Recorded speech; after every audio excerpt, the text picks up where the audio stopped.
Hello everyone, good morning, welcome to my YouTube channel. So ये video मैं आप specially लेके आई हूँ डीएलएड वालों के लिए, क्योंकि डीएलएड में ज़्यादा डीप नहीं जाती हैं चीज़ें। जीएस के अंदर बहुत ही इजी पैटर्न रहता है जीएस का। तो फिलहाल मैं पॉलिटी कवर करूँगी, साथ में हमारे 150 क्वेश्चंस रहेंगे।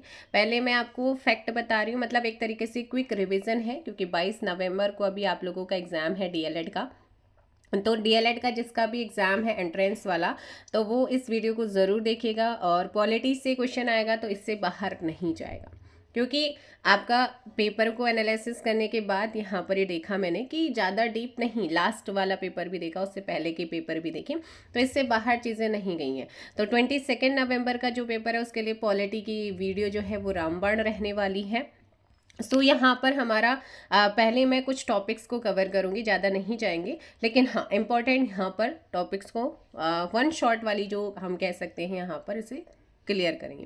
देन उसके बाद आपका 150 क्वेश्चंस को कवर करेंगे।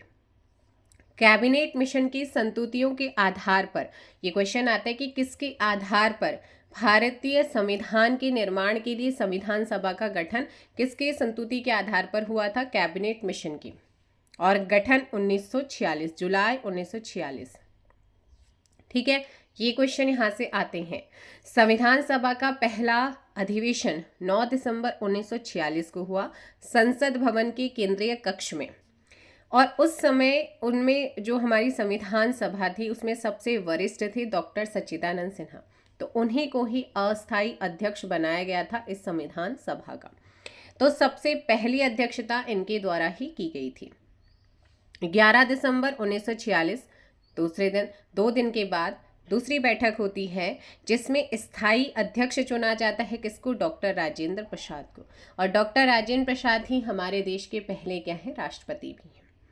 फिर उसके 2 दिन के बाद 13 दिसंबर 1946 में पंडित जवाहरलाल नेहरू ने उद्देश्य प्रस्ताव, जिसे आज आप प्रियम्बल प्रस्तावना के रूप में जानते हैं, उसको उसकी क्या रखी थी? यहाँ पर संविधान की आधारशिला एक तरीके से रखी थी।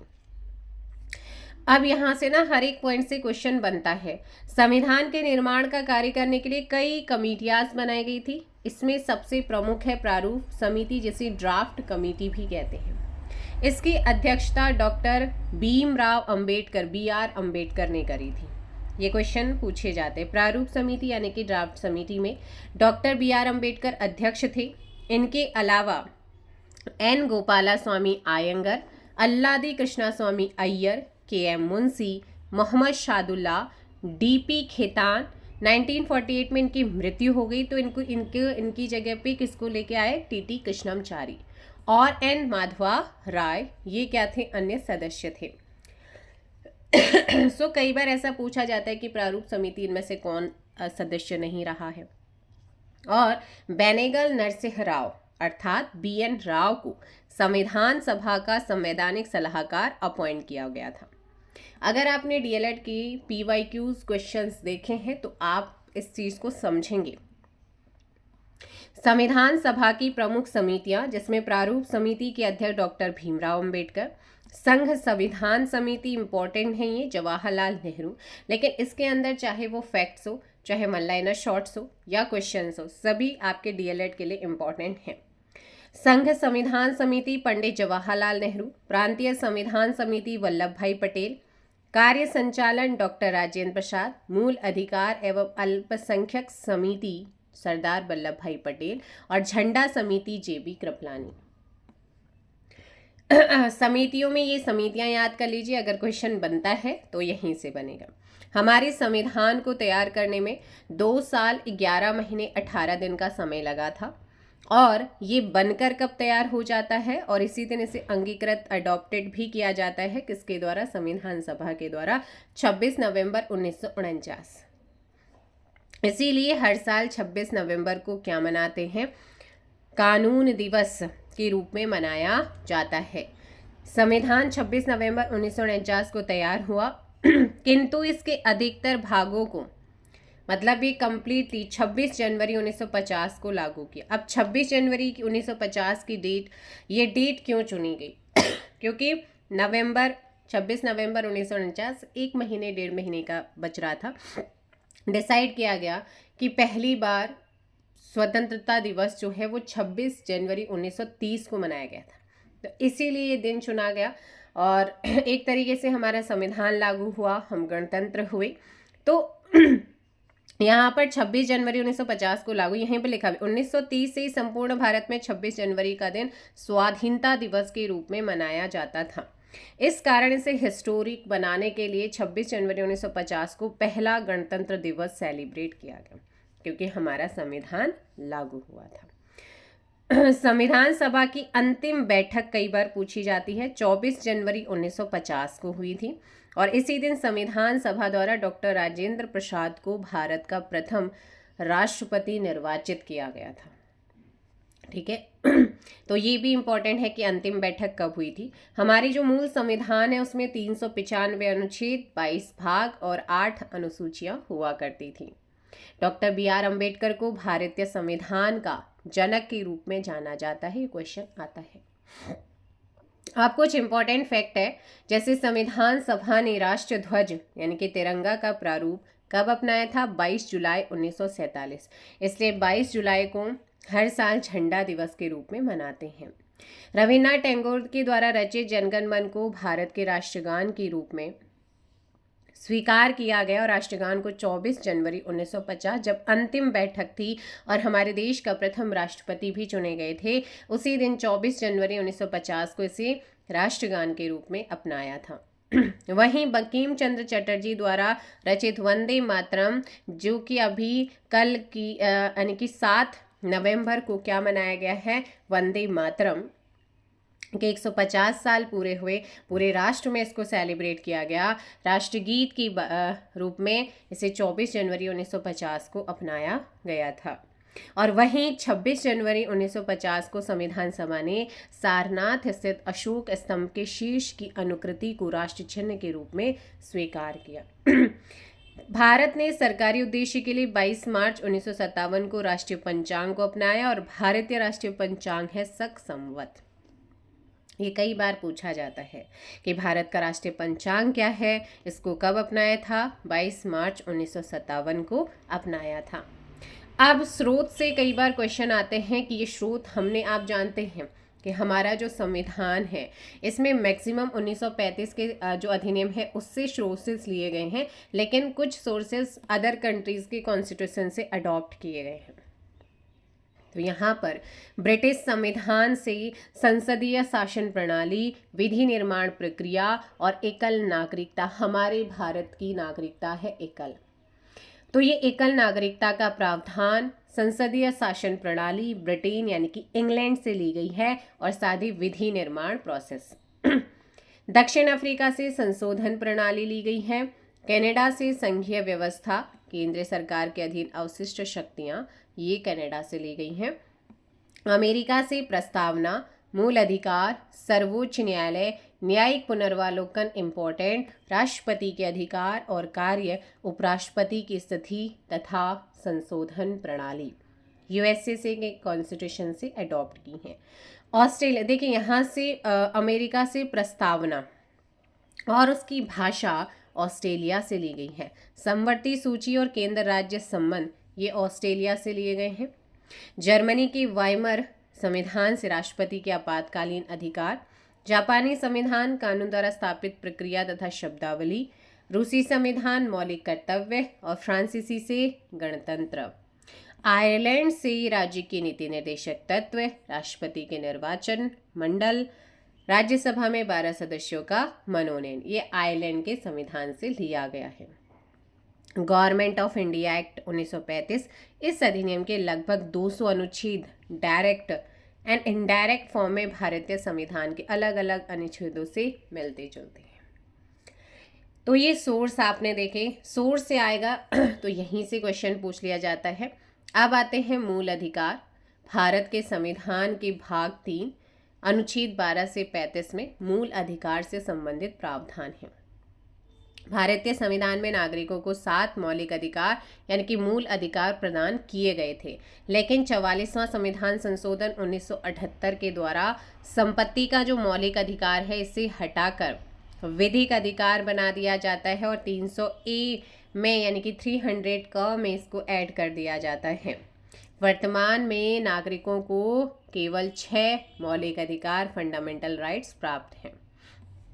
राइट टू इक्वालिटी, समानता का अधिकार, अनुच्छेद 14 से 18, स्वतंत्रता 19 से 22, शोषण 23 से 24, धार्मिक 25 से 28, संस्कृति 29-30 और संवैधानिक 32। अब 31 कहाँ गया? तो 31 में था संपत्ति वाला, जिसे रिमूव कर दिया गया है। अब बात करते हैं राष्ट्रपति। यहाँ पर क्वेश्चन आता है, भारतीय संघ की कार्यपालिका का प्रमुख कौन होता है, या कार्यपालिका की शक्ति किस में निहित होती है? तो वो राष्ट्रपति। कई बार पूछा जाता है कि भारतीय संघ की कार्यपालिका का प्रमुख कौन होता है? राष्ट्रपति होता है। या शक्ति किस में निहित होती है? राष्ट्रपति में निहित होती है। वो देश का संवैधानिक प्रधान होता है। भारत में संसदीय व्यवस्था को अपनाया गया है। राष्ट्रपति नाम मात्र का ही कार्यपालिका का प्रधान होता है, लेकिन उसकी पावर्स का जो यूज़ करता है वो प्राइम मिनिस्टर, उसकी मंत्रिपरिषद में वास्तविक कार्यपालिका शक्ति निहित होती है। क्वेश्चन आता है कि जो राष्ट्रपति है वो नाम मात्र का होता है कार्यपालिका का प्रधान। वास्तविक प्रधान कौन होता है कार्यपालिका का? प्रधानमंत्री या मंत्रिपरिषद। भारत का राष्ट्रपति अप्रत्यक्ष रूप से एक निर्वाचक मंडल के द्वारा क्या होता है? निर्वाचित होता है।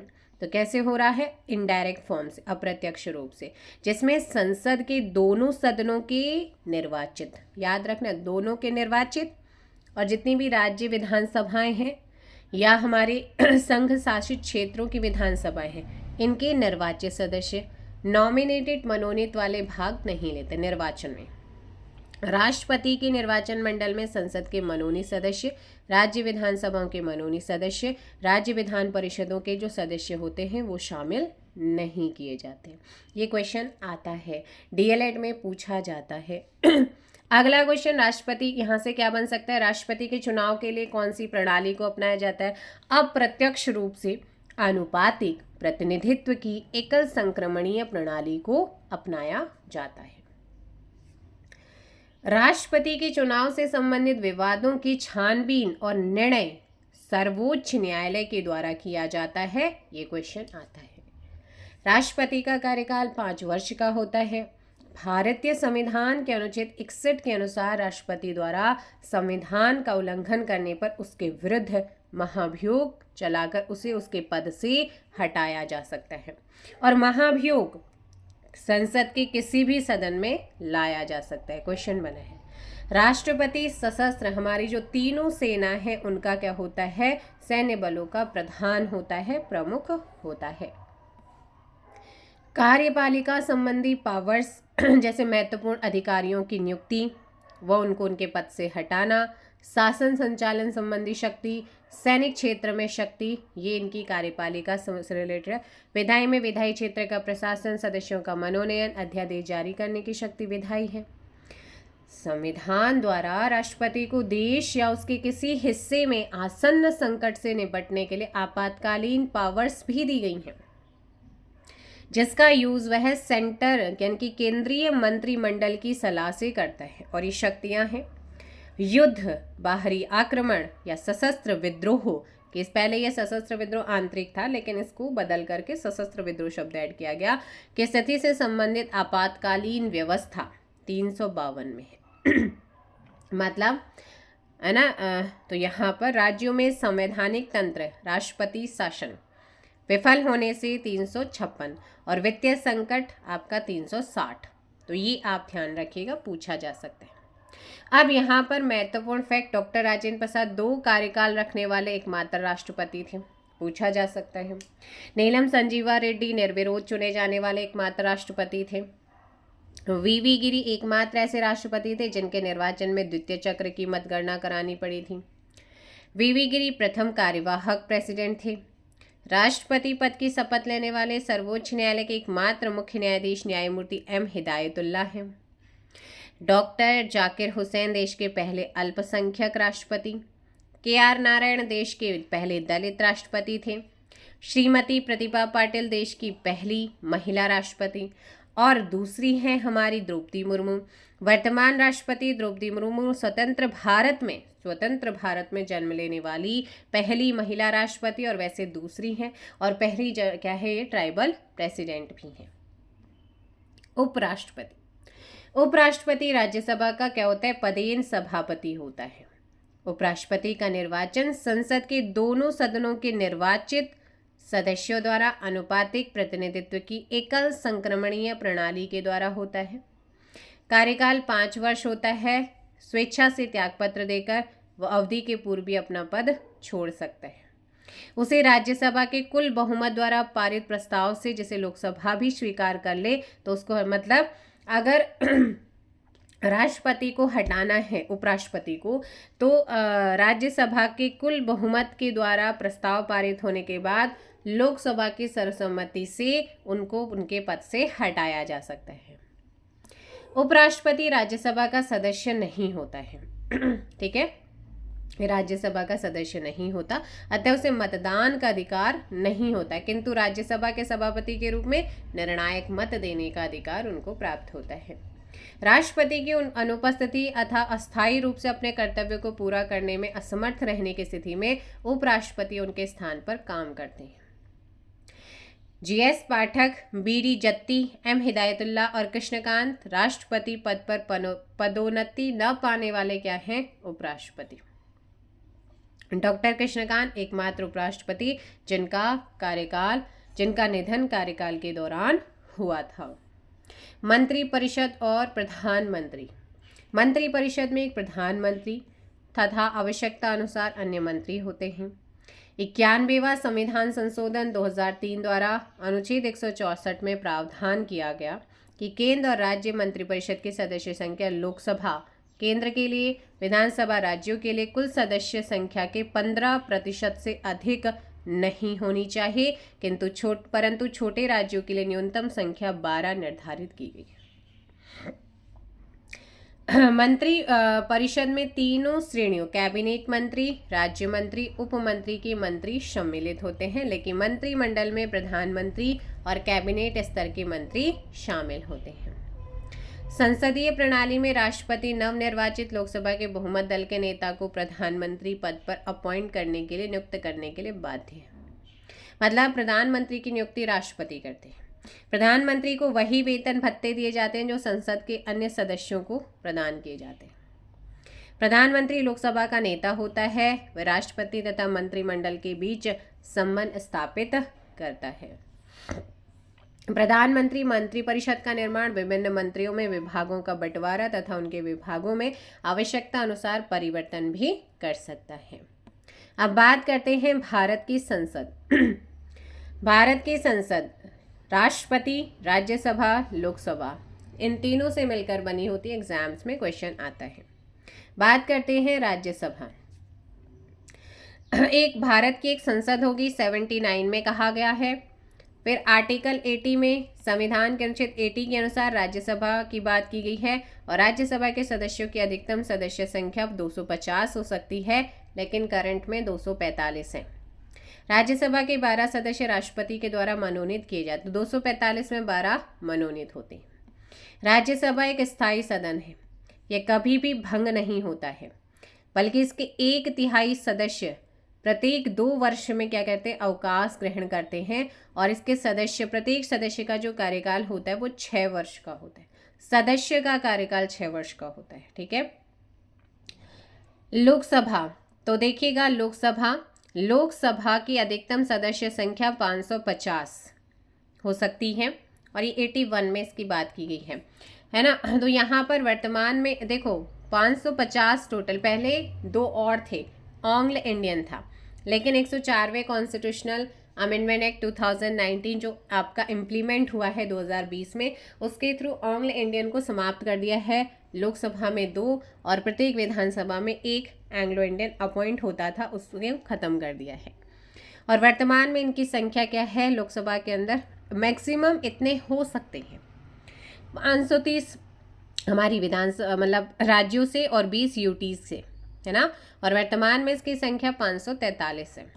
लोकसभा का कार्यकाल 5 वर्ष, किंतु प्रधानमंत्री के परामर्श के आधार पर राष्ट्रपति द्वारा लोकसभा को समय से पहले भी भंग किया जा सकता है। लोकसभा सदस्यों द्वारा अध्यक्ष और उपाध्यक्ष का निर्वाचन होता है। लोकसभा और राज्यसभा की 2 बैठकों में 6 माह से अधिक का अंतर नहीं होना चाहिए। एग्जाम्स में क्वेश्चन देखिए, जितने भी फैक्ट है ना वो एग्जाम ओरिएंटेड हैं। समितियां पूछी जाती हैं आपकी, जैसे लोकलेखा समिति, इसमें आपके क्या होते हैं, टोटल 22 सदस्य होते हैं लोकलेखा में, और सार्वजनिक उपक्रम में टोटल आपके 22 सदस्य होते हैं। दोनों में ही 15 सदस्य लोकसभा से होंगे और 7 लोकसभा 7 राज्यसभा से होते हैं। लेकिन जो प्राक्कलन समिति है उसमें 30 के 30 मेंबर कहाँ से होंगे, लोकसभा से होते हैं और 30 ही मेंबर होते हैं। लोकलेखा समिति विभिन्न मंत्रालयों के व्यय और नियंत्रक महालेखा परीक्षक के प्रतिवेदन की जो कैग की रिपोर्ट होती है उस पर जांच करती है। प्राक्कलन सरकार को वित्तीय नीतियों के संबंध में सुझाव देता है। सार्वजनिक उपक्रम समिति नियंत्रक महालेखा परीक्षक के प्रतिवेदन और सार्वजनिक उपक्रम परिवेदनों की समीक्षा और संवीक्षा करना तो ये किया जाता है। इसमें ज़्यादातर आपका पूछा जाता है कि इसमें टोटल कितने मेंबर्स होते हैं, लोकसभा से कितने हैं, राज्यसभा से कितने हैं, इस तरीके से क्वेश्चन आते हैं। अब बात करते हैं राज्य सरकार की, जिसमें हम सबसे पहले पढ़ेंगे राज्यपाल। राज्य की कार्यपालिका का, जैसे आपने देखा केंद्र में राष्ट्रपति होता है कार्यपालिका का प्रधान, वैसे ही राज्य की कार्यपालिका जो होती है उसका प्रधान राज्यपाल होता है। राष्ट्रपति के द्वारा नियुक्ति 5 वर्षों के लिए की जाती है, लेकिन राष्ट्रपति चाहें तो उन्हें 5 वर्ष से पहले भी हटा सकते हैं। वह मुख्यमंत्री की नियुक्ति करते हैं। राज्यपाल मुख्यमंत्री की नियुक्ति करते हैं, जैसे प्रेसिडेंट प्रधानमंत्री की नियुक्ति करता है, उसके ऐसे ही मुख्यमंत्री की नियुक्ति राज्यपाल करता है। उसके परामर्श से अन्य राज्यपाल के परामर्श से अन्य मंत्रियों की नियुक्ति की राज्यपाल मुख्यमंत्री की नियुक्ति करेगा और मुख्यमंत्री के परामर्श से अन्य मंत्रियों की नियुक्ति करता है राज्यपाल। वह महाधिवक्ता, राज्य लोक सेवा आयोग के अध्यक्ष और सदस्यों की भी नियुक्ति करता है राज्यपाल। राज्यपाल व्यवस्थापिका का अधिवेशन बुलाने, स्थगित करने और व्यवस्थापिका के निम्न सदन विधानसभा को भंग करने की शक्ति इनके पास। यदि राज्य के विधानमंडल का अधिवेशन नहीं चल रहा है तो राज्यपाल अध्यादेश जारी कर सकता है। यदि राज्य का प्रशासन संविधान के उपबंधों के अनुसार नहीं चल रहा हो तो वह राष्ट्रपति को राज्य में संवैधानिक तंत्र की विफलता के संबंध में सूचना देता है और उसकी रिपोर्ट के आधार पर 356 के तहत राष्ट्रपति शासन लागू होता है। मुख्यमंत्री की नियुक्ति राज्यपाल द्वारा होती है। सामान्यतः विधानसभा में बहुमत प्राप्त दल के नेता को मुख्यमंत्री बनाया जाता है। मुख्यमंत्री विधानसभा का नेता होता है। वह मंत्री परिषद का निर्माण, विभिन्न मंत्रियों में विभागों का बंटवारा और उनके विभागों में परिवर्तन करता है। अब बात करते हैं विधान परिषद। राज्य के विधानमंडल के उच्च सदन को क्या कहते हैं, विधान परिषद कहा जाता है। वर्तमान में विधान परिषद भारतीय संघ के 6 राज्य यूपी, बिहार, महाराष्ट्र, कर्नाटक, आंध्र प्रदेश और तेलंगाना में। विधान परिषद एक स्थायी सदन है। विधान परिषद के सदस्यों का कार्यकाल 6 वर्ष होता है। प्रत्येक 2 वर्ष पर 1/3 सदस्य अवकाश ग्रहण करते हैं और उनके स्थान पर नए सदस्यों का निर्वाचन होता है। संविधान में ये व्यवस्था की गई कि प्रत्येक राज्य की विधान परिषद में सदस्यों की संख्या उस राज्य के विधानसभा सदस्यों की संख्या की 1/3 से अधिक नहीं होगी, किंतु साथ ही ये संख्या 40 से कम नहीं हो सकती। विधान परिषद के गठन के लिए 5 आधारों को सहारा लिया जाता है। 1/3 सदस्य राज्य की स्थानीय संस्थाओं द्वारा चुने जाते हैं। 1/3 सदस्य राज्य की विधानसभा द्वारा निर्वाचित होते हैं। 1/12 सदस्य राज्य के पंजीकृत स्नातकों द्वारा निर्वाचित होते हैं और 1/12 सदस्य राज्य के ऐसे अध्यापकों द्वारा निर्वाचित होते हैं जो माध्यमिक पाठशाला या उससे उच्च शिक्षण संस्था में कम से कम 3 वर्ष से अध्यापन कार्य कर रहे हैं। 1/6 सदस्य राज्यपाल द्वारा मनोनीत किए जाते हैं। राज्यपाल द्वारा मनोनीत उन व्यक्तियों में से किया जाता है जिनका साहित्य, विज्ञान, कला और सहकारिता और समाज सेवा के क्षेत्र में विशेष योगदान है। तो ये आप ध्यान रखिएगा। अगला है विधानसभा। विधानसभा राज्य के विधानमंडल का क्या है, निम्न सदन है। विधानसभा के सदस्यों का निर्वाचन प्रत्यक्ष रूप से राज्य के मतदाता करते हैं। राज्य की विधानसभा के सदस्यों की अधिकतम संख्या 500 और न्यूनतम 60। तो ये पूछे जाता है। साधारण अवस्था में राज्य विधानसभा का कार्यकाल उसकी पहली बैठक से 5 वर्ष का होता है, किंतु राज्यपाल द्वारा मुख्यमंत्री के परामर्श पर इसे समय से पहले भी भंग किया जा सकता है। जैसे प्रधानमंत्री की सिफारिश पर राष्ट्रपति द्वारा लोकसभा को पहले भंग किया जाए, वैसे ही यहाँ पर पंचायती राज के बारे में पढ़ते हैं, जहाँ से हमेशा एग्जाम्स में क्वेश्चन आते हैं। ब्रिटिश शासन के दौरान 1882 में तत्कालीन वायसराय था लॉर्ड रिपन ने स्थानीय स्वायत्त शासन की स्थापना का प्रयास। तो यहाँ से आपसे क्वेश्चन पूछा जाता है कि स्थानीय स्वायत्त शासन की स्थापना, स्थानीय स्वशासन का जनक किसको कहा जाता है? लॉर्ड रिपन को कहते हैं। संविधान के अनुच्छेद 40 में ग्राम पंचायतों के गठन का निर्देश दिया गया, इंपॉर्टेंट। 1958 में राष्ट्रीय विकास परिषद ने बलवंत राय मेहता समिति की लोकतांत्रिक विकेंद्रीकरण की संस्तुतियों को स्वीकार किया और इसे क्रियान्वित करने के लिए कहा था। और 2 अक्टूबर 1959 को पंडित जवाहरलाल नेहरू ने राजस्थान के नागौर में लोकतांत्रिक विकेंद्रीकरण की योजना को स्टार्ट किया और इसे पंचायती राज कहा गया। राजस्थान पहला राज्य जहां सर्वप्रथम संपूर्ण राज्य में पंचायती राज की स्थापना हुई। उसके बाद आंध्र प्रदेश। जनता पार्टी ने पंचायत राज में सुधार के लिए अशोक मेहता समिति गठित की, जिसने द्विस्तरीय पंचायत संगठन की संस्तुति दी। इससे पूर्व त्रिस्तरीय संगठन अस्तित्व में था। इस समिति की संस्तुतियां लागू नहीं हुई, तो त्रिस्तरीय ही है। 73वां संविधान संशोधन 1992 पंचायती राज। 74वां संविधान संशोधन ये 1992 नगर निकाय यानी कि नगर निगमों को संवैधानिक दर्जा प्रदान करने के लिए किया गया और 1993 में ये लागू हुआ है। उच्च न्यायालय यहाँ पर आप देख सकते हैं अगर आप देखेंगे तो ये क्वेश्चन कई बार पूछ लिया जाता है। बम्बई जो आपका हाई कोर्ट है, देखो सबसे बम्बई हाई कोर्ट, कलकत्ता, मद्रास 1862 में गठित हुए। अब यहाँ पर आप देख सकते हैं किस किस का है। बाकी हम बात करते हैं सीधे उत्तराखंड पे। उत्तराखंड 9 नवंबर 2000 उत्तराखंड हाई कोर्ट उत्तराखंड, और इसकी जो हमारी क्या है मूल स्थान है वो है आपका नैनीताल में।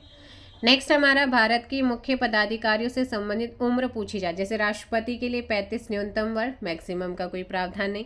लोकसभा अध्यक्ष 35 वर्ष, ठीक है, और लोकसभा सदस्य 25 वर्ष। राज्यसभा सदस्य आपका कितना हो जाएगा यहाँ पर 30 वर्ष हो जाएगा।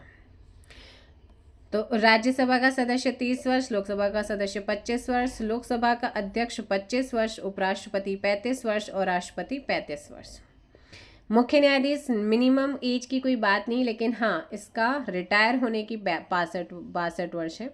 महान्यायवादी 62 वर्ष, नियंत्रक महालेखा 62 वर्ष, 65 लोकसभा का अध्यक्ष भी 65 वर्ष तक, राज्यपाल 35 वर्ष, मुख्यमंत्री 25 वर्ष, विधानसभा से 25 वर्ष, विधान परिषद 30 वर्ष।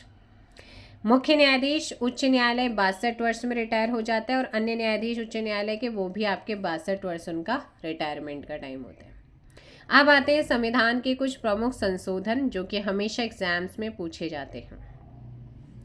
पहला संशोधन 1951 में हुआ। इस संशोधन द्वारा 9वीं अनुसूची के ऐड किया गया था, ठीक है। 7वां संशोधन 1956 भाषाई आधार पर राज्यों का गठन किया गया था और भाषा के आधार पर 1953 में गठित होने वाला पहला राज्य आंध्र प्रदेश था। ये एग्जाम्स में आता है।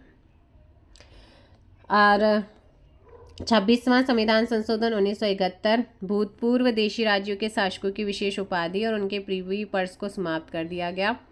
1975 सिक्किम को भारतीय इंपॉर्टेंट है। 36वां संविधान संशोधन 1975 सिक्किम को भारतीय संघ में 22वें राज्य के रूप में मान्यता। 36वां संविधान संशोधन 1975।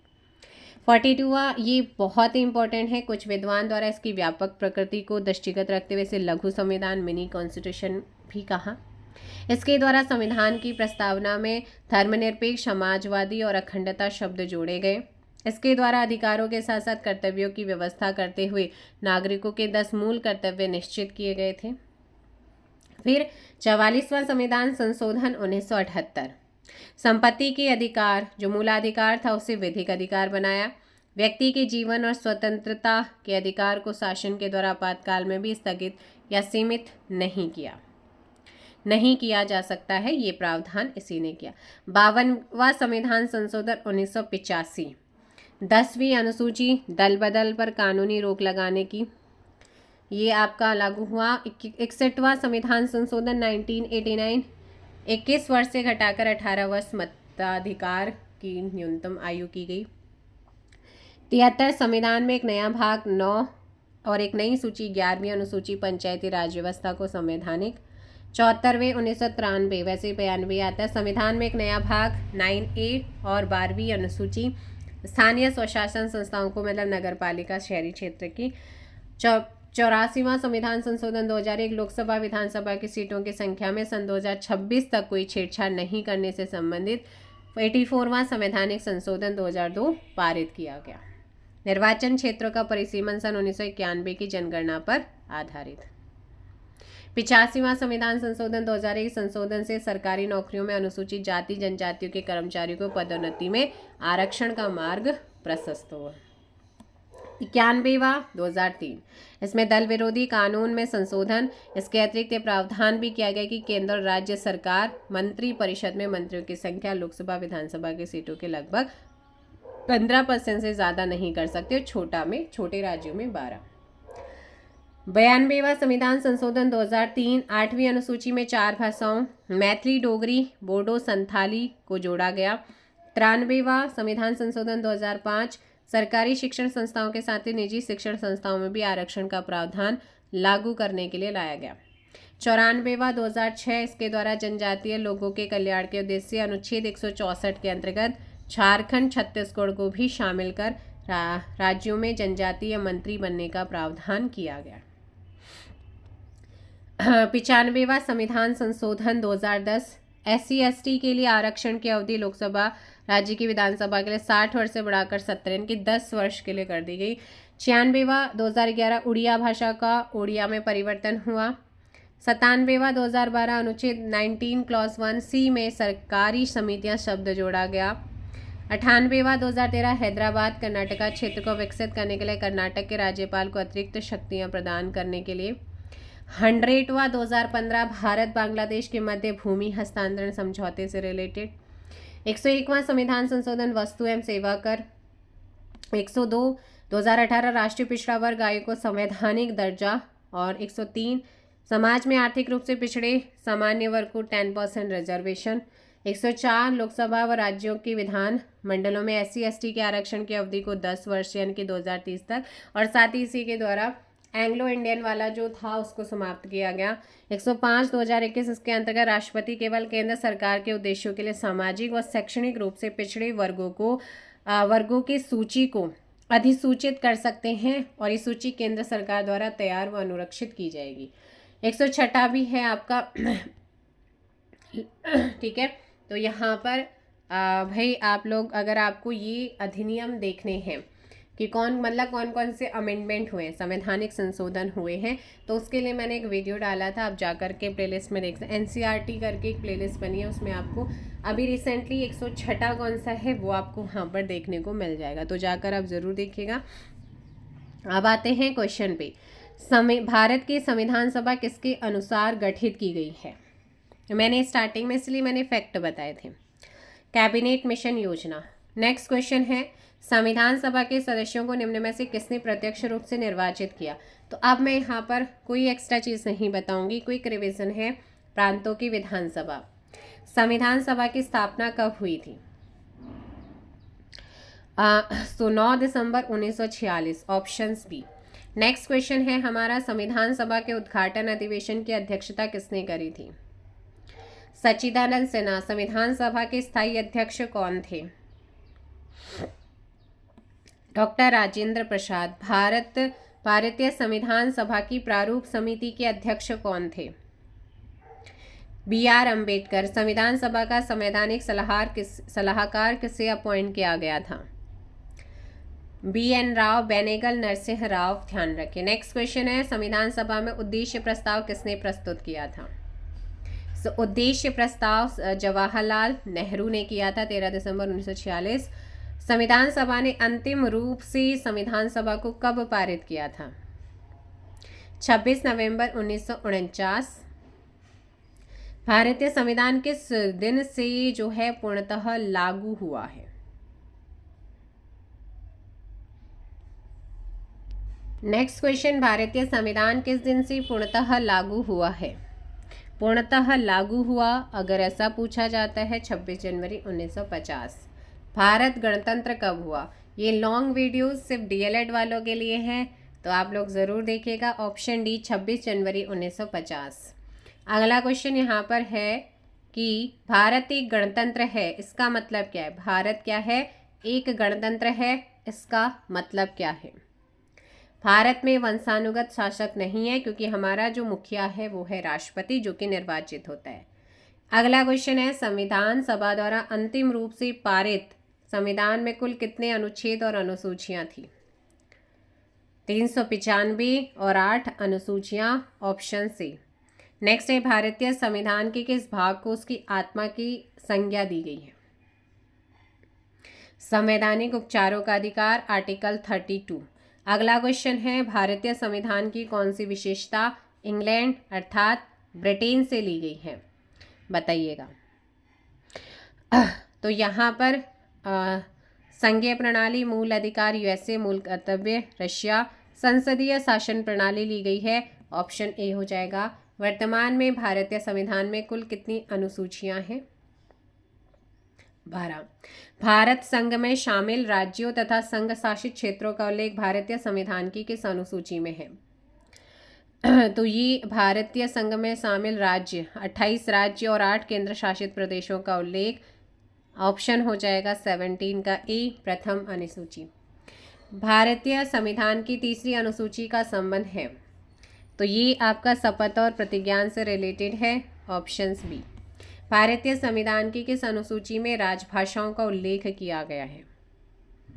8वीं अनुसूची में 22 जो हमारी भाषाएं हैं। दल बदल से संबंधित प्रावधान किस अनुसूची में हुआ? तो अभी बताया था 20 का ऑप्शन डी, 10वीं। पंचायती राज व्यवस्था संबंधी प्रावधान भारतीय संविधान की किस अनुसूची में है? पंचायत से रिलेटेड देखो 12वीं अनुसूची, नगर पालिकाओं से रिलेटेड है, शहरी क्षेत्रों की पंचायत से 11वीं, यहाँ पर क्या हो जाएगा? करेक्ट आंसर होगा। नेक्स्ट क्वेश्चन है, भारतीय संविधान के किस अनुच्छेद में अंकित है कि भारत अर्थात इंडिया क्या है?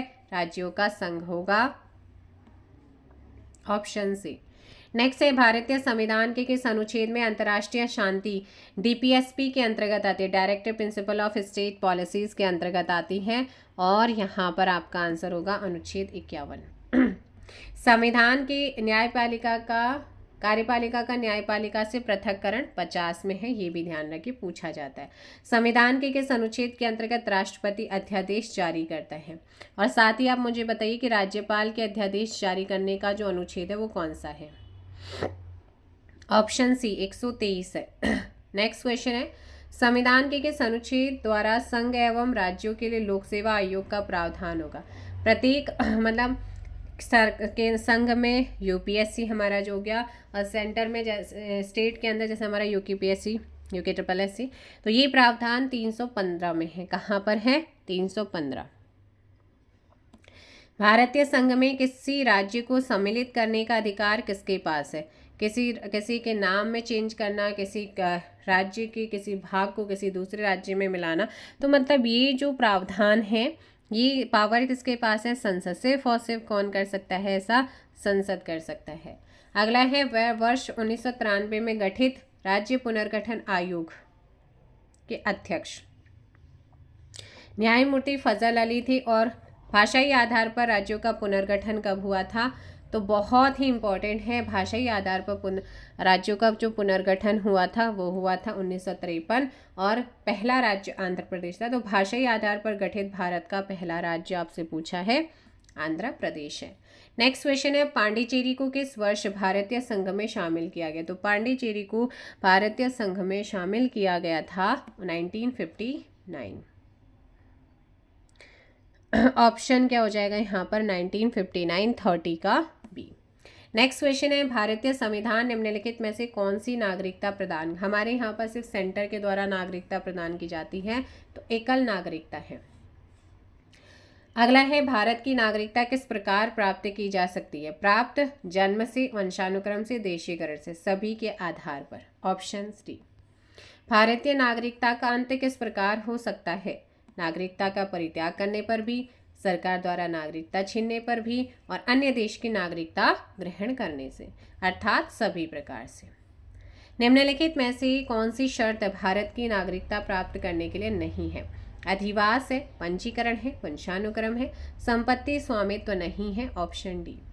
वर्तमान में भारत में राज्य और केंद्र शासित प्रदेशों की संख्या कितनी है, 28 राज्य और 8 केंद्र शासित प्रदेश। अगला है, भारतीय संविधान में नागरिकों के मूल अधिकार जो कि 6 प्रकार के हैं, और ये हैं आपकी जो आपके अधिकार हैं वो हैं टोटल 6, लेकिन नागरिकों के जो मूल अधिकार हैं वो हैं हमारे कहाँ पर 12 से 35 तक। ऑप्शन से हो जाएगा, ठीक है। और 36 से 51 तक हमारा DPSPs आ जाता है। अगला क्वेश्चन तो 36 का क्या हो जाएगा आप लोगों का यहाँ पर, ठीक है। Option C is correct. Next है, वर्तमान में भारतीय नागरिकों को कितने मूल अधिकार प्राप्त हैं। देखो, मूल संविधान में 7 थे, लेकिन वर्तमान में अगर बात करते हैं संपत्ति का अधिकार 44वें संविधान संशोधन 1978 के थ्रू रिमूव हुआ है। जो आर्टिकल 31 है वो समाप्त हुआ, तो यहाँ पर आपके 6 हैं, 37 का बी। मूल अधिकारों को प्रवर्तित कराने की जो शक्ति है तो वो किसके पास है, ये इंपॉर्टेंट क्वेश्चन है जो कि हमेशा एग्जाम्स में पूछे जाते हैं। उच्च एवं उच्चतम न्यायालय, स्पेशली क्लास DLED के लिए है, बाकी GS के जो क्वेश्चन है वो तो आपके हर एक एग्जाम में जहाँ GS आती है वहाँ पूछे जाते हैं। प्रेस की स्वतंत्रता का अधिकार, ठीक है। तो यहाँ पर प्रेस की जो प्रेस है, मीडिया है, उसकी स्वतंत्रता का अधिकार कहाँ पर निहित है। आर्टिकल 19 क्लॉज फर्स्ट में संपत्ति के अधिकार को संवैधानिक संशोधन के द्वारा मूल अधिकार से हटा दिया गया। 44वें संविधान संशोधन 1978 के द्वारा हटाया। आर्टिकल 300A में इसको ऐड किया गया और कानूनी अधिकार बनाया, और आर्टिकल 31 संपत्ति के अधिकार से ही रिलेटेड है, इसलिए जब आप मौलिक अधिकार पढ़ते हैं 30 के बाद सीधे 32 में जंप करते हैं। वर्तमान में संपत्ति का अधिकार एक प्रकार का राइट टू प्रॉपर्टी किस टाइप का राइट है, वैधिक अधिकार। किस अनुच्छेद के द्वारा 6 से 14 वर्ष तक के बच्चों के लिए शिक्षा का अधिकार मूल अधिकार माना जाता है। सो इम्पॉर्टेंट है, आप लोगों का 6 to 14 ईयर्स के जो बच्चे हैं उनको फ्री एंड कंपलसरी एजुकेशन की बात आर्टिकल 21A में की गई है। व्यक्तिगत स्वतंत्रता के लिए निम्नलिखित में से कौन सी रिट याचिका दायर की जाती है, तो आपने पढ़ा है बंदी प्रत्यक्षीकरण, सशरीर प्रस्तुत करना, यानी कि हैबियस कार्पस की यहाँ पर बात हो रही है। मत देने का अधिकार होता है, तो देखिएगा जो मत देने का अधिकार होता है वो आपका राजनीतिक है। भारतीय संविधान के किस अनुच्छेद में राज्य के नीति निर्देशक तत्वों का उल्लेख है, तो यहाँ पर हमारा आ जाता है भाग 4, part 4 part 4 article 36 to 51 DPSPs directive principle of state policies आती हैं जो हमने आयरलैंड की कॉन्स्टिट्यूशन से अडॉप्ट किए हैं।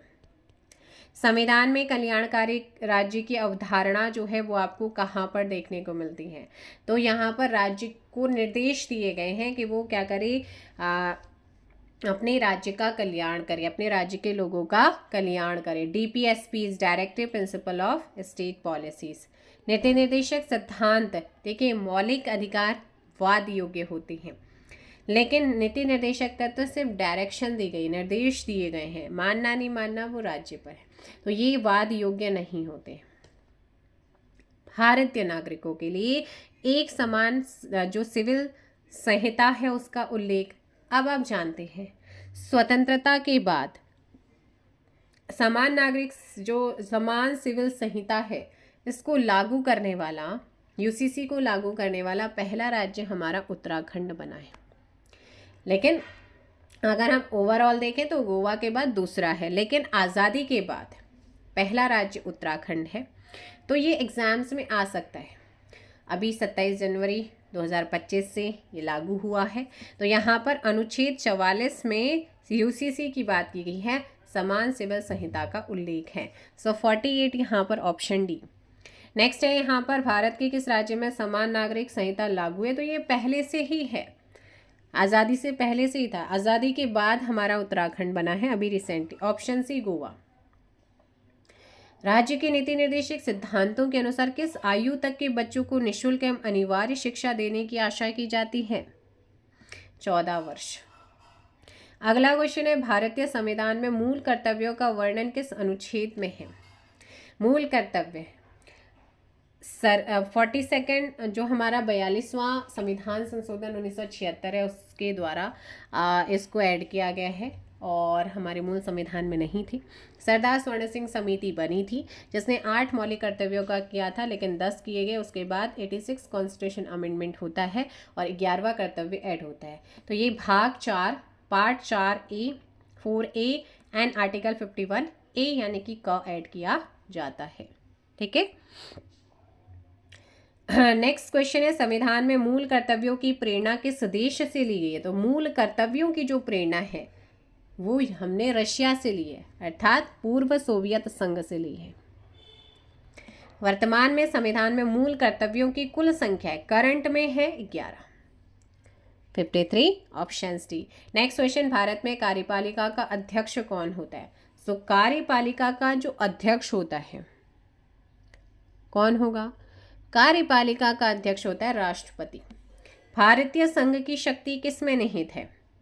भारतीय संघ, आपको मैंने बताया था ना, भारतीय संघ की जो शक्ति निहित होती है वो होती है संसद में। भारतीय संघ की शक्ति किस में निहित है? संसद में। सो आपने पढ़ा भारतीय संघ की शक्ति राष्ट्रपति में निहित होती है, ना कि संसद में। ऑप्शन सी यहाँ पर क्या हो जाएगा? सही आंसर होगा। ठीक है। नेक्स्ट क्वेश्चन है, राष्ट्रपति के निर्वाचक मंडल में शामिल होते हैं। तो राष्ट्रपति का जो निर्वाचक मंडल होता है इसमें आपके कौन शामिल होते हैं? इसमें संसद के दोनों सदनों के सदस्य होते हैं,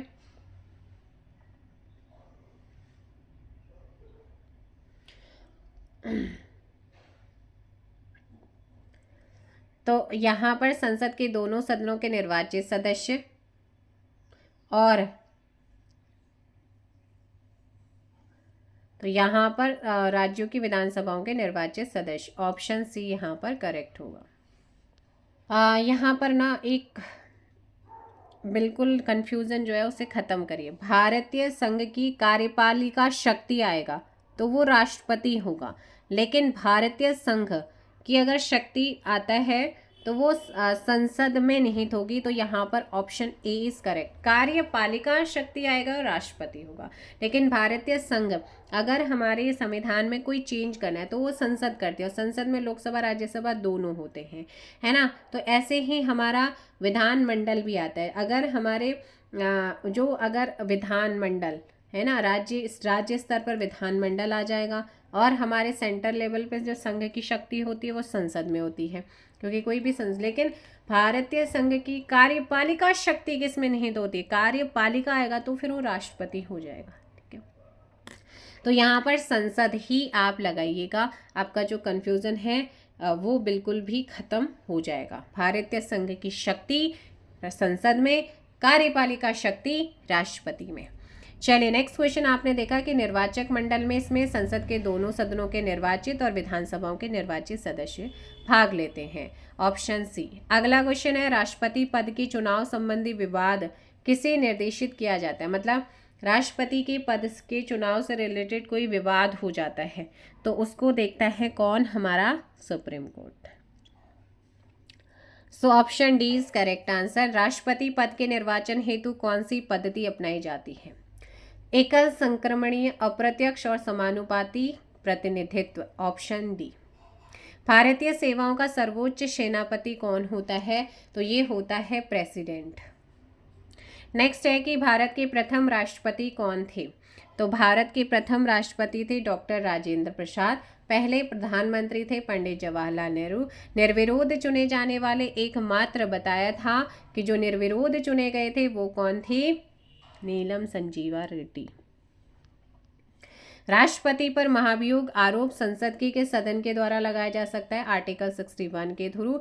तो मैंने कहा था ये किसी भी सदन में, है ना, ऑप्शन सी। नेक्स्ट क्वेश्चन है, कोई व्यक्ति राष्ट्रपति पद के लिए अधिकतम कितनी बार निर्वाचित हो सकता है? संविधान में इससे रिगार्डिंग कोई भी कहीं पर प्रोविजंस नहीं किया गया है। सो ऑप्शन डी यहाँ पर करेक्ट आंसर होगा। अगला क्वेश्चन है, राष्ट्रपति को पद एवं गोपनीयता की शपथ कौन दिलवाता है? उच्चतम न्यायालय का मुख्य न्यायाधीश, ऑप्शन बी। नेक्स्ट क्वेश्चन है, उपराष्ट्रपति के निर्वाचक मंडल में शामिल होते हैं। इसमें आपके कौन शामिल होंगे? राज्यसभा और लोकसभा के सदस्य शामिल होते हैं, ऑप्शंस 65 डी। भारत के उपराष्ट्रपति को पद से हटाया जा सकता है लोकसभा की सम्मति से, राज्यसभा की द्वारा। Important question, option C. Rajya Sabha की बैठकों का सभापतित्व कौन करता है? जो राज्यसभा की बैठकों का सभापति होता है वही करेगा उपराष्ट्रपति, क्योंकि सभापति उपसभापति सभापति करता है, option C. Option B correct answer हो जाएगा यहाँ पर 67 का। नेक्स्ट क्वेश्चन, किस एकमात्र उपराष्ट्रपति की मृत्यु पद पर आसीन रहते हुए हुई थी? कृष्णकांत। निम्न में से कौन संसद का स्थायी एवं उच्च सदन है? तो ये है हमारा अपर हाउस है राज्यसभा, लोअर हाउस है लोकसभा, स्थायी है परमानेंट है। राष्ट्रपति द्वारा राज्यसभा में कितने सदस्यों को मनोनीत किया जाता है? 12 सदस्यों का मनोनयन होता है। नेक्स्ट है, राज्यसभा में किस राज्य के प्रतिनिधि हैं उनकी संख्या सबसे ज़्यादा है? यूपी। लोकसभा के लिए प्रथम आम चुनाव कब हुआ था? सो करेक्ट आंसर यहाँ पर हो जाएगा बी 1952। लोकसभा का चुनाव लड़ने के इच्छुक व्यक्ति की न्यूनतम आयु कितनी होनी चाहिए? 25 वर्ष। कौन सा राज्य सबसे अधिक प्रतिनिधि लोकसभा में भेजता है? तो ये है आपका यूपी। लोकसभा एवं राज्यसभा के 2 अधिवेशनों के बीच अधिकतम कितने समय का अंतर होना चाहिए? 6 महीने। कोई विधेयक धन विधेयक है, इसका निर्णय कौन लेता है? बहुत ही अच्छा क्वेश्चन है, हमेशा एग्जाम्स में आता है। तो ये आपका 76 ऑप्शन हो जाएगा यहाँ पर डी, लोकसभा का अध्यक्ष। संसद के संयुक्त अधिवेशन को कौन बुलाता? बुलाता कौन है और अध्यक्षता कौन करता है? अध्यक्षता तो लोकसभा का अध्यक्ष करेगा, लेकिन बुलाएगा राष्ट्रपति। 77 ऑप्शन ए। अगला है, प्रधानमंत्री की नियुक्ति कौन करता है? बताया था प्रधानमंत्री राष्ट्रपति, मुख्यमंत्री राज्यपाल के द्वारा। अगला क्वेश्चन है कि स्वतंत्र भारत के प्रथम प्रधानमंत्री कौन थे? पंडित जवाहरलाल नेहरू। नेक्स्ट है, प्रधानमंत्री या कोई मंत्री जो संसद के किसी सदन का सदस्य नहीं है, उसे मंत्री पद पर बने रहने के लिए कितने दिनों के अंदर संसद का सदस्य बनना आवश्यक है? 6 माह। मंत्री परिषद सामूहिक रूप से किसके प्रति उत्तरदायी होती है? मंत्री परिषद सामूहिक रूप से किसके प्रति उत्तरदायी होती है? लोकसभा। यदि किसी मंत्री के विरुद्ध अविश्वास मत पारित हो जाए तो, यदि किसी मंत्री के विरुद्ध अविश्वास मत पारित हो जाता है तो यहाँ पर पूरी की पूरी मंत्री परिषद को क्या देना होता है? इस्तीफा। वित्त विधेयक सबसे पहले संसद के किस सदन में पेश किया जाता है? तो वित्त विधेयक जो होता है वो लोकसभा में ही पेश होता है और राज्यसभा में भेजा जाता है। 14 दिन के अंदर वो रोक सकती है, 14 दिन के बाद अगर वो नहीं भेजती तो वो पास माना जाता है। निम्नलिखित में से किसी लोकसभा की कार्यवाहियों में भाग लेने का अधिकार तो है, परंतु मत देने का अधिकार नहीं है? महान्यायवादी। नेक्स्ट क्वेश्चन है, सरकार के विरुद्ध अविश्वास प्रस्ताव संसद के किस सदन में लाया जा सकता है? किसी भी सदन में, 85 ऑप्शन सी। नेक्स्ट क्वेश्चन है, लोकसभा का विघटन कौन कर सकता है? डिसॉल्व कौन करेगा लोकसभा को? राष्ट्रपति कर सकते हैं प्रधानमंत्री की सलाह पर। लोकसभा का नेता कौन होता है? लोकसभा का नेता कौन होता है? प्रधानमंत्री। भारत के नियंत्रक है महालेखा परीक्षक की नियुक्ति कौन करता है? प्रेसिडेंट। राज्य की कार्यपालिका का प्रमुख कौन होता है? बताया था, राज्यपाल। राज्यों में राज्यपाल की नियुक्ति कौन करता है? राज्यों में राज्यपाल की नियुक्ति कौन करता है? राष्ट्रपति। राज्यपाल पद पर बना रहता है। तो राज्यपाल अपने पद पर बना रहता है। 91 राष्ट्रपति के प्रसाद प्रयत्न। राज्यपाल। विधानसभा में आंग्ल भारतीय समुदाय के कितने सदस्यों? देखिए अब ये पुराना हो चुका है, अगर इस तरीके से आएगा तो यहाँ पर फिर एक ही कर सकता है और राष्ट्रपति 2 लोकसभा के अंदर। लेकिन 104 कॉन्स्टिट्यूशनल अमेंडमेंट एक्ट 2019 जो इम्प्लीमेंट हुआ 2020 में, इसके द्वारा इस एंग्लो इंडियन के जो पद था इसको फिलहाल के लिए समाप्त कर दिया गया। तो अगर यहाँ पर एक की जगह इनमें से कोई नहीं आता तो फिर इनमें से कोई नहीं आप लगाएंगे, ध्यान रखिएगा। राज्य स्तर पर मंत्रिपरिषद के मंत्रियों की नियुक्ति कौन करता है?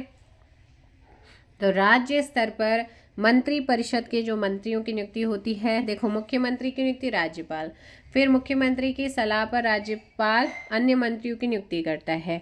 तो यानी कि 93 ऑप्शन सी राज्यपाल। मुख्यमंत्री की नियुक्ति किसके द्वारा की जाती है? राज्यपाल के द्वारा। संघ राज्य क्षेत्रों का प्रशासन कौन चलाता है? तो संघ राज्य क्षेत्रों का प्रशासन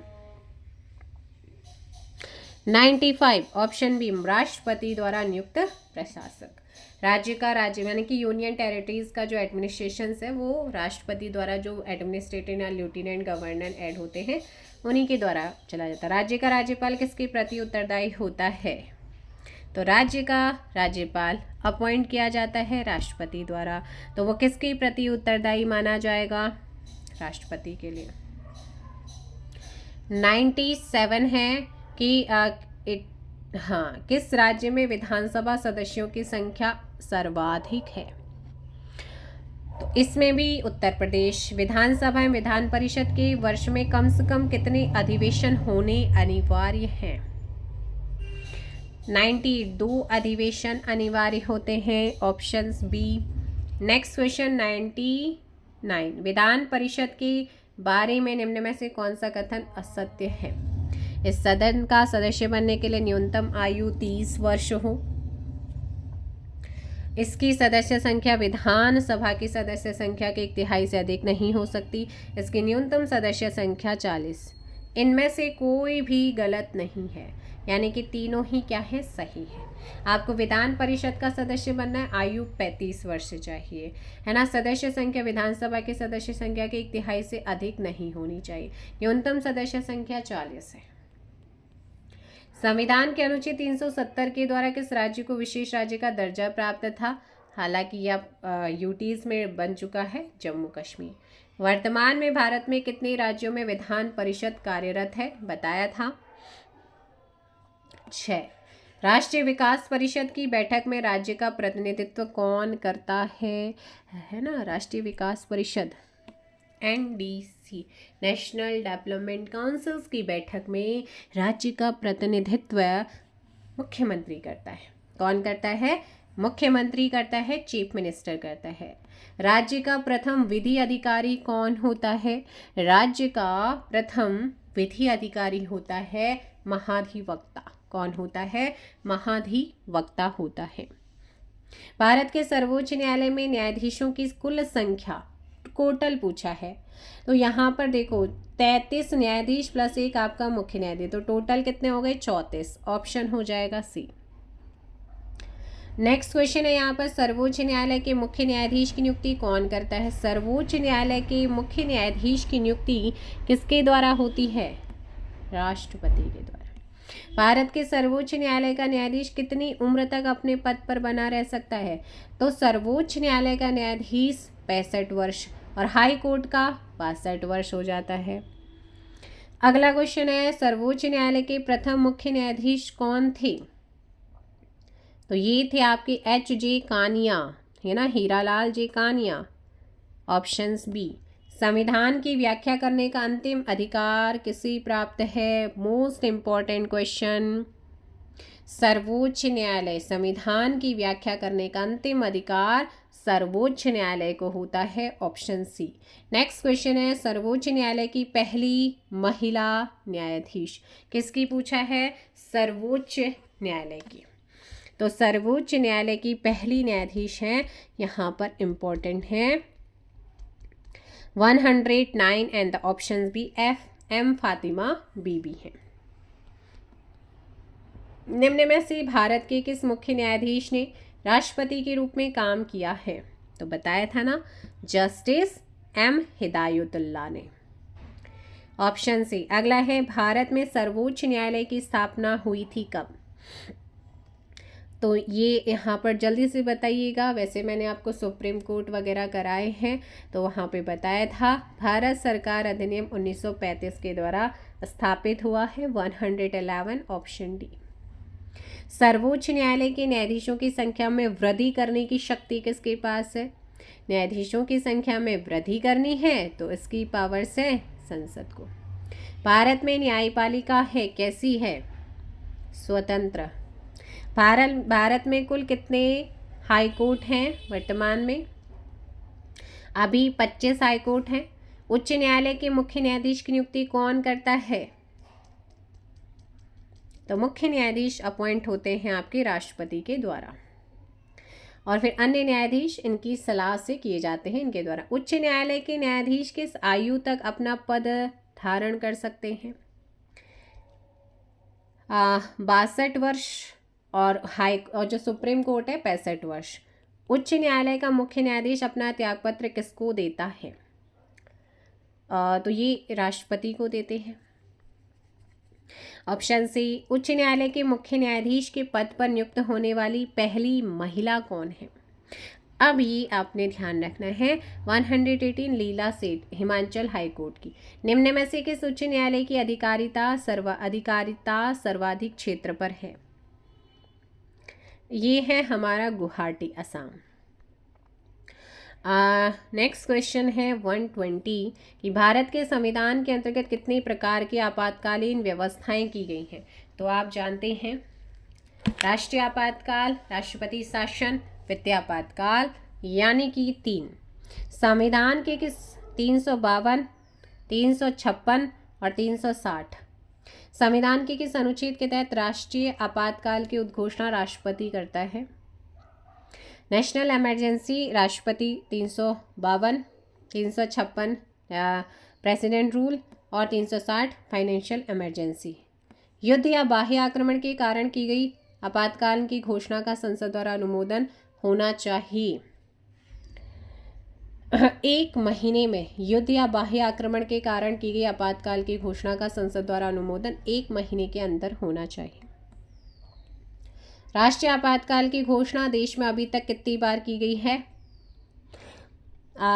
तो यहाँ पर 123, ऑप्शन सी 3। अगर आपने पॉलिटी करके मैंने एक बना रखा है, वहाँ पर MCQs कराए हैं, नहीं देखा है तो ज़रूर देखिए, वहाँ पर आपको इसके बारे में बताए हैं। संविधान के किस अनुच्छेद के तहत राज्यों में राष्ट्रपति शासन लगाया जाता है? 124 and the correct answer is option B 356। 368 संवैधानिक संशोधन आर्टिकल भाग 20 से रिलेटेड, 124 ऑप्शन बी हो जाएगा। नेक्स्ट क्वेश्चन है, किसकी सिफारिश पर राज्यों में राष्ट्रपति शासन लगाया जा सकता है? तो ये आपको बताया था, राज्यपाल, संबंधित राज्य का राज्यपाल।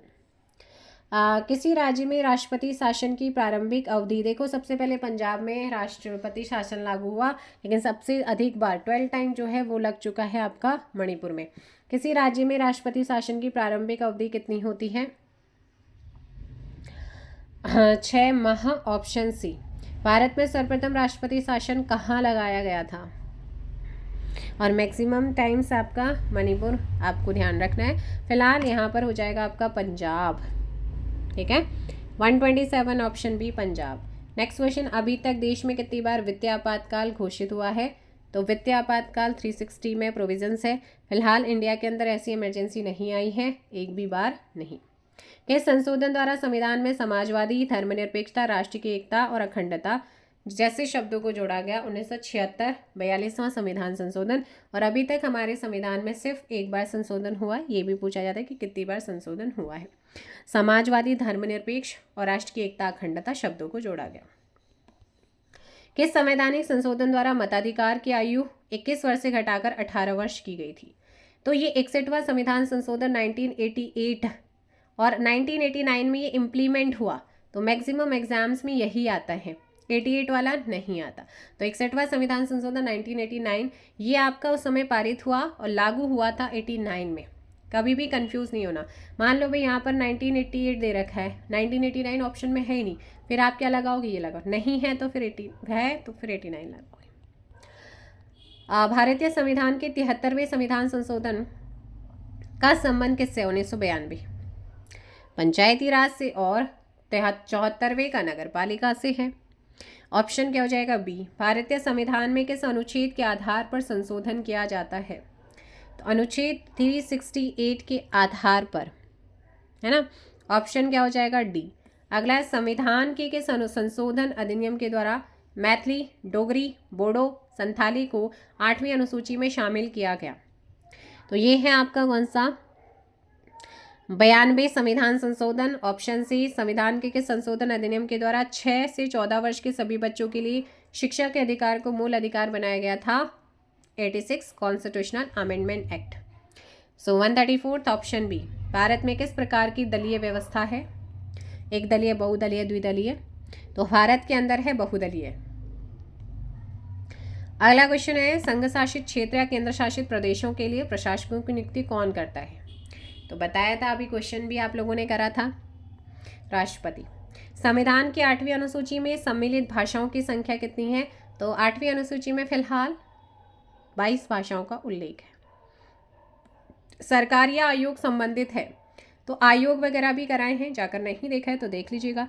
सरकार या आयोग 138 ऑप्शन सी केंद्र राज्य संबंधों से है। भारतीय संविधान में अवशिष्ट अधिकार हैं, अवशिष्ट शक्तियाँ।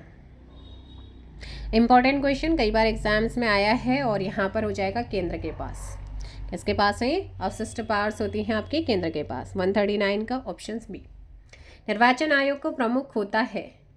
तो निर्वाचन आयोग जो हमारा इलेक्शन कमीशन है उसका होता है मुख्य निर्वाचन आयुक्त होता है। ऑप्शन सी।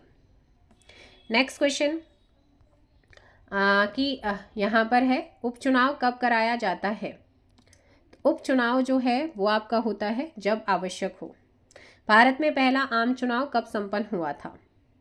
भारत के अंदर पहला आम चुनाव 1952 में संपन्न हुआ। भारत के राजनीतिक दलों को राष्ट्रीय या क्षेत्रीय दलों का दर्जा कौन प्रदान करता है? तो ये काम किसका है? इलेक्शन कमीशन का है। तो ऐसे में ऑप्शन क्या हो जाएगा? चुनाव आयोग। नेक्स्ट क्वेश्चन है हमारा यहाँ पर 44।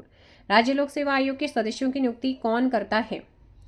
तो 315 हमारा इन्हीं से रिलेटेड है। प्रत्येक मतलब क्या होगा? एक संघ में लोक सेवा आयोग और प्रत्येक राज्य में लोक सेवा आयोग। 315 में प्रोविजंस किया गया है और ये राज्य की बात हो रही है तो राज्य में राज्यपाल करता है और संघ में हमारा प्रेसिडेंट आ जाएगा। अगला है कि पहले वित्तीय आयोग के अध्यक्ष कौन थे? तो पहला जो वित्तीय आयोग था उसके जो अध्यक्ष थे वो थे केसी नियोगी। कौन थे? केसी नियोगी। अगला क्वेश्चन है बलवंत राय मेहता समिति का गठन किया गया था केंद्र राज्य संबंधों के लिए, नदी जल बंटवारे के लिए? तो आपने पढ़ा पंचायती राज के लिए। Option C is correct answer. Bharat में सर्वप्रथम 2 अक्टूबर 1959 को पंचायती राज व्यवस्था का शुभारंभ कहाँ से किया गया है? तो ये आप लोगों का हुआ है नागौर राजस्थान से। नेक्स्ट क्वेश्चन है निम्नलिखित में से कौन पंचायती राज संस्था नहीं है? जिला परिषद, परिषद, पंचायत परिषद या ग्राम सभा? परिषद यहाँ पर नहीं आती है, ग्राम सभा, पंचायत और जिला परिषद यहाँ पर शामिल है। संसद द्वारा देश में सूचना पाने का अधिकार संबंधी विधेयक कब पारित किया गया था? जून 2005 में। तो ये थे आपके 150 क्वेश्चन पॉलिटी के विद फैक्ट जो आपको कराए गए हैं। आई होप सो आपका जो डीएलएड का एग्ज़ाम है उसमें आप लोगों की हेल्प करेगा। बाकी आप लोग PYQ जितने भी हैं जहाँ से आपको मिल रहे हैं उनको आप ज़रूर कवर कीजिएगा। ये मुझे इंपॉर्टेंट्स लगे डीएलएड के लिए, मैंने आपको कराए हैं बिकॉज डीएलएड में कोई आपका डेप्थ में नहीं जाता है, ऊपर ऊपर से चीज़ें पूछी जाती हैं। Thank you so much. किसी क्वेश्चन में कोई डाउट आता है, कोई शंका आती है, तो आप मुझे कमेंट कर सकते हैं विद क्वेश्चन नंबर के साथ। नेक्स्ट टॉपिक, नेक्स्ट सब्जेक्ट आपको क्या चाहिए वो मुझे बताइएगा। Thank you so much. जय हिंद, जय भारत, जय उत्तराखंड, जय देवभूमि।